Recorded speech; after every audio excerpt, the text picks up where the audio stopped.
The augmented reality space has yet to fully open up. We're going to create a layer of reality on top of this physical world. And it will gamify things, it will unify things, it will, in many ways, complicate the world. But I think Apple's working on some technology around those. There's some expectation that they'll release it in the next year or two. It may or may not be glasses. I don't know it might be a contact lens. I mean, I don't really know the vehicle and how it's going to be, distributed.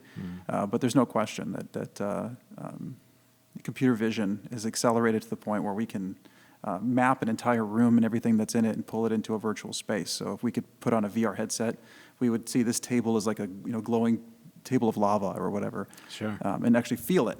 Right. But the appearance of it would be different. So reality itself is going to begin to distort with deepfake technology and face tuning. And Does anything about that give you pause or excitement or both about this virtualized, the VR sort of trend? I see a little bit further beyond, I think, the novelty of it. My main concern is that we end up in this kind of dystopian world where everything is measured. The interaction you have with a coworker, were you more dominant or less dominant? How long were you there? Did you stand 6 feet apart? Or whatever the requirement might be, and especially with working from home, do we do screen captures now? Are we key logging people? Mm-hmm. To what degree of invasion of privacy are we going to allow? Yeah. And as we become more dependent on these augmented brains that we've Did you see that Black Mirror episode that's famous about everyone's giving each other ratings with their interactions, and it destroys people's lives, and some people got canceled, and then they had immediate it's happening today in China. I mean, that's the social credit score, and there's nothing to say it won't happen here. So the more dependence we have some dependence on that. I mean, we have that with rate your driver, and they rate the passengers. There's those interactions, but taken much further. Right. I mean, to the extent of, can you get this apartment? Can you travel? Can you get a flight? Can you do basic freedoms that you enjoy today, but without a social credit score that's high enough? You need to do some community service to remedy that. That's basically what is happening in some parts of the world. Really, that's on the ground. That's happening today. Thinking about happening today. And so what's stopping that from coming here, especially when people can make a buck at that kind of vetting system?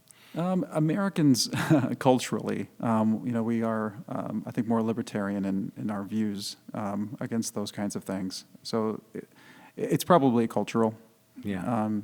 Unless there's an immediate need where that could, like a 9/11 event that shifts people's mindset and something like that. But if you take it a little bit further, let's go out a little bit more than 5 years, because I can see in 5 years we have augmented reality and we can explore these worlds and how cool it is. You and I can shoot virtual blasters at each other in a garage or something. That's cool. But you take it out a little further. Now you have sensors in everything that you do. You're monitored. If you have an employer, they can. Your score goes down if you smoke a cigarette or you eat the wrong kind of salami sandwich or something for your health score. So I mean, there's just a lot of things that are this eating thing scoring really worries me. That's they put sour cream in their tacos, and then you're like, no, you get a 0. Score. That's not acceptable here.